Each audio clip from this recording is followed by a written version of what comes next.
नमस्कार साथियों, MDedu.insight पर आपका हार्दिक अभिनंदन। प्यारे विद्यार्थियों, हमारा जो कक्षा 10 का मैथ का अध्याय नंबर 9 चल रहा था, उसमें प्रश्नावली 9.1, जिसमें पीछे की क्लास तक हमने 6 क्वेश्चन कर लिए, 7 क्वेश्चन कर लिए, और उसके बाद में आज हम 8वें क्वेश्चन पर आते हैं। और 8वां क्वेश्चन क्या कहता है? वो कहता है विद्यार्थियों की एक पेडेस्टल के शिखर पर 1.6 मीटर ऊंची मूर्ति लगी हुई है। एक पेडेस्टल है, ये पेडेस्टल बना हुआ है, इस पर 1.6 मीटर ऊंची मूर्ति लगी हुई है ये, ठीक है। इस पेडेस्टल पर 1.6 मीटर ऊंची मूर्ति लगी हुई है ऐसे। फिर कहता है कि भूमि के एक बिंदु से मूर्ति के शिखर का उन्नयन कोण 60 डिग्री और उसी बिंदु से पेडेस्टल के शिखर का उन्नयन कोण 45 डिग्री। मान लो भूमि पर कोई ये बिंदु ये स्थित है, इससे मूर्ति का जो शिखर है उसका उन्नयन कोण तो है 60 डिग्री, यानी कि ये तो हो जाएगा 60 डिग्री, और इसके पेडेस्टल के शिखर से उन्नयन कोण हो जाएगा ये वाला 45 डिग्री, ये हो जाएगा 45 डिग्री। अब मान लेते हैं ये बिंदु ए है, ये बी है, ये सी है और ये डी है। तब हमें पेडेस्टल की ऊंचाई याद करनी है, यानी कि ये याद करनी है, जबकि मूर्ति की ऊंचाई कितनी दे रखी है? 1.6 मीटर, 1.6 मीटर। विद्यार्थियों, जब हमें ये याद करना है, इसका मतलब पूरे को याद कर लेते हैं और उसमें से ये घटा देते हैं तो ये आ जाता है। लेकिन ये याद करने के लिए ये अपने को चाहिए ए बी। तो हम देखो यहां क्या करते हैं कि माना पेडेस्टल की ऊंचाई h बराबर, पेडेस्टल की ऊंचाई h बराबर BC बराबर h मीटर, BC बराबर h मीटर। मूर्ति की ऊंचाई कितनी है? मूर्ति की ऊंचाई वो है अपने पास में CD बराबर 1.6 मीटर। अब यहां से देखो, जो पेडेस्टल से और यहां तक की दूरी, भूमि पर स्थित बिंदु की दूरी वो कितनी है?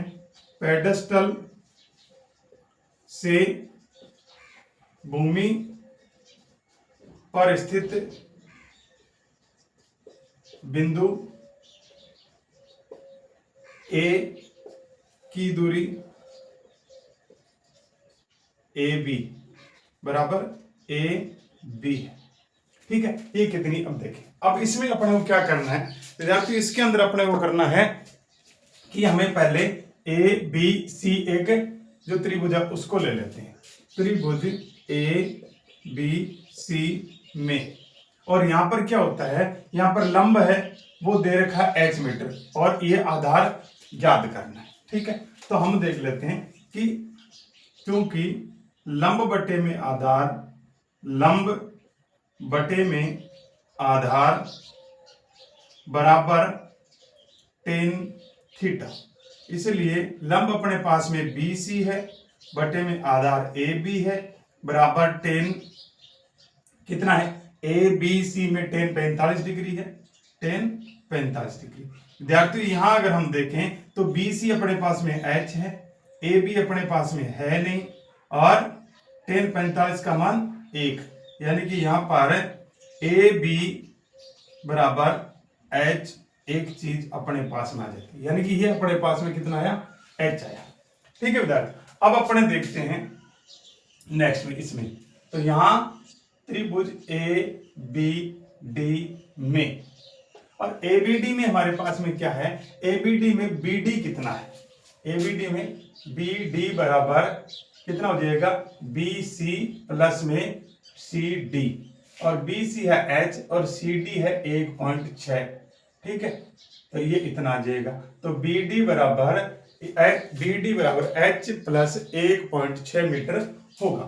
ये इतना आ गया। अब AB अपने पास में है, tan 60 का मान लगा देंगे। अब यहां पर देखो, यहां चूंकि लंब बटे में आधार बराबर tan 60 डिग्री। अब की बार हमें tan 60 को लेना, ठीक है। और यहाँ इसलिए लंब बटे में आधार, लंब कितना बी डी बटे में आधार कितना है अपने पास में ए बी, और ये आ गया ए बी बराबर टेन 60। टेन 60 का मतलब यानी कि ये टेन थीटा था, तो हम ये यहाँ टेन 60 लिख लेते हैं, टेन 60 डिग्री। तो यहाँ पर विद्यार्थियों बी डी कितना है, बी डी हमने निकाल लिया h प्लस में 1.6 और ए बी अपने पास में कितना h और टेन 60 का मान √3। यदि इसको आगे लेके चलते हैं तो ये वज्र गुणा करेंगे, तिरछा गुणा करेंगे, तो h√3 बराबर h प्लस में 1.6। और यहाँ अगर देखें तो यहाँ अपने पास में या तो h को इधर ले आते हैं, तो यहाँ क्या यही ले आते हैं -h बराबर 1.6 और यहाँ h कॉमन लेते हैं तो √3 - 1 ब्रैकेट बंद बराबर 1.6 और h बराबर कितना हो जाता है 1.6 बटे में √3 में 1। यहाँ तक हम कर लेते हैं। नीचे अप्रमेय संख्या है इसलिए इसको हम प्रमेय में बदल सकते हैं। किस में बदल सकते हैं, प्रमेय संख्या में बदल सकते हैं। तब हम क्या करेंगे, यहाँ h बराबर 1.6 बटे में √3 - 1 और यहाँ पर भी √3 + 1 करना है, बटे में √3 + 1 करके गुणा कर देना है। तो यहाँ विद्यार्थी अगर h बराबर लें तो 1.6 ब्रैकेट √3 + 1 ब्रैकेट बंद और बटे में यहाँ प्लस यहाँ माइनस का है यहाँ प्लस का है, यानी कि एक बार जोड़ना है एक बार घटाना है, एक बार जोड़ना और एक बार घटाना है। तो ऐसे में हम क्या करें, हमें देखना है कि √3 का स्क्वायर कर देते हैं -1 का स्क्वायर कर देते हैं। सर्वसमीका कौन सी, a + b a - b बराबर a² - b² से। अब यहां पर देखें h बराबर 1.6 और ये √3 + 1 √3 + 1 बटे में इसका 3 और इसका 1 3 में से 1 उठाए 2 तो 3 - 1 और h बराबर 1.6 √3 + 1 ब्रैकेट बंद बटे में 2 और यहाँ आ जाता है 1.6 को 2 से काट दें 0.8 और ब्रैकेट में 1.732 और ये किसका है प्लस का +1 और बटे ये बटे वाला कट गया तो h बराबर 0.8 गुणा में 2.732। अब इसको हमें गुणा कर लेते हैं, इसको हमें गुणा कर लेते हैं और गुणा करते हैं तो कितना आता है, तो इस 8 से गुणा कर दो, 8 दूनी 16, 8 दूनी 24 और 1 25, 7 56, 57 58 और 8 दूनी 16, 16 और 5 21, 1 2 3 और 4, 1 2 3 और 4। यहाँ h बराबर 2.1856 मीटर आ जाएगा। अब हम क्वेश्चन नंबर 9 की चर्चा करते हैं। क्वेश्चन नंबर 9 कहता है कि एक मीनार के पाद बिंदु से एक भवन के शिखर का उन्नयन कोण। पहले तो एक मीनार बनाओ, ये मीनार बनाई, ठीक है, फिर एक भवन बनाओ, ये भवन बनाया, ठीक है। मीनार के पाद बिंदु से भवन के शिखर का उन्नयन कोण मतलब ये वाला, ठीक है। मीनार के पाद बिंदु से भवन, ये तो मीनार है, ठीक है, और यहां पर एक भवन है, ठीक है, ठीक। अब यहां पर क्या करते हैं, पाद बिंदु से शिखर का उन्नयन कोण 30 डिग्री है, तो ये 30 डिग्री है। वहीं ये कहता है और भवन के पाद बिंदु से मीनार के शिखर का उन्नयन कोण 60 डिग्री। तो मीनार के शिखर का उन्नयन कोण ये वाला, ये 60 डिग्री है, ठीक है। और यदि मीनार 50 मीटर ऊंची है, ये कितनी है, ये 50 मीटर ऊंची है, तो भवन की ऊंचाई याद करो, ये कितनी है, ये h। तो विद्यार्थियों यदि इसको हम बिंदु अंकित कर दें तो मान लेते हैं कि मीनार a b है, तो और ये बिंदु c और ये d है, यानी कि भवन की ऊंचाई cd। तो माना भवन की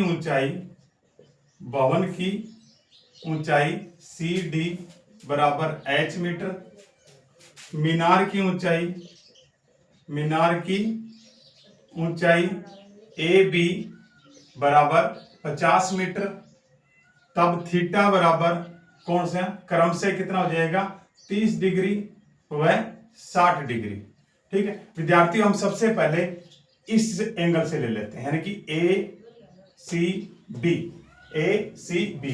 तो त्रिभुज ए सी बी में, क्योंकि हमारे पास इसमें ये भुजा दे रखी है और ये ज्ञात कर लेंगे। तो त्रिभुज ए सी बी में ये आधार है, ये लंब है। अगर लंब दे रखा है तो आधार ज्ञात कर लेते हैं, क्योंकि ये आधार इसी का भी आधार बनेगा, इसलिए ये ज्ञात हो जाएगा। तो इससे हम इस तक पहुंच जाएंगे।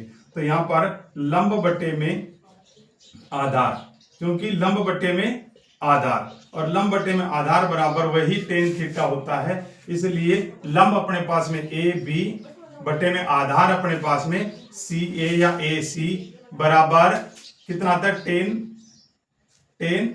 इसका एंगल कितना हो जाएगा, 60 डिग्री, टेन 60 डिग्री। और यहां पर यदि ए बी देखें वो 50 मीटर है, ए सी देखें तो हमारे पास में है नहीं, टेन 60 का मान रूट 3 होता है। तो विद्यार्थियों इसको आगे लेकर चलें, वज्र गुणा करें तो ए सी को रूट 3 से गुणा कर देते हैं और बराबर ये 50 आ जाता है। और ए सी बराबर विद्यार्थियों कितना होता है, ए सी बराबर 50 बटे में रूट 3 होता है। एक चीज अपने पास में आ जाती है, ए सी बराबर 50 बटे में रूट, यानी कि ये आ जाता है 50 बटे में रूट 3। ठीक है, अब यदि हम आगे और चलते हैं तो हमारे पास में दूसरा ट्रायंगल हो रहा जाता है। दूसरा ट्रायंगल ए सी डी में। अब ए सी डी में यहां देखें तो वही बात, लंब बटे में आधार हम देखते हैं, क्योंकि लंब बटे में आधार बराबर टेन थीटा होता है और लंब इसका सी डी है और आधार वही ए सी है। आधार अपने पास में ए सी है, ऐसे में हम फिर से टेन थीटा लगा देते हैं। और विद्यार्थियों सी डी कितना अपने पास में, एच मीटर है, सी डी अपने पास में एच है, तो ए सी अपने पास में ये 50 रूट में 3 आया है। ठीक है, तो यहाँ पर मैं एस ए सी लिख देता हूं और टेन कितना आ जाता है, टेन 30 डिग्री है। ठीक है विद्यार्थियों, अब यदि देखें कि एच बटे में ए सी बराबर टेन 30 का मान 1 बटे में रूट 3 होता है, तब ये आ जाता है ए सी बराबर एच रूट में 3, ए सी बराबर में एच रूट में 3। अब यदि यहां देखें तो हमारे पास में ये दूसरी चीज आ जाती है। विद्यार्थियों हमारे पास में ए सी 1 नंबर पर यहां है, ए सी यहां है, इसका मतलब ए सी तो दोनों में कॉमन है, इसलिए हम समीकरण 1 और 2 की तुलना कर लेते हैं। तो समीकरण 1 व 2 की तुलना करने पर, और तुलना करेंगे तो चूंकि ए सी बराबर ए सी है इसमें भी और इसमें भी, तो इसका ए सी कितना आ जाएगा, इसका कितना, इसका एच रूट 3 है, तब इसका 50 बटे में रूट 3 हो जाएगा। और यहाँ पर एच बराबर 50 बटे में रूट 3 है, तो ये रूट 3 इधर जाके 1 बटे में रूट 3 हो जाएगा और एच बराबर 50 बटे में 3 हो जाएगा। और एच बराबर कितना आएगा, 50 में 3 का भाग दे देते हैं और 50 में 3 का भाग देते हैं, 16 3 48 पॉइंट 36 18 यानी कि 16 सही 2/3 मीटर आना चाहिए। क्या, भवन की ऊंचाई, ये हो जाएगी भवन की ऊंचाई। ठीक है बेटा, ये हो जाएगी भवन की ऊंचाई। इस प्रकार से क्वेश्चन नंबर 9 कंप्लीट होता है।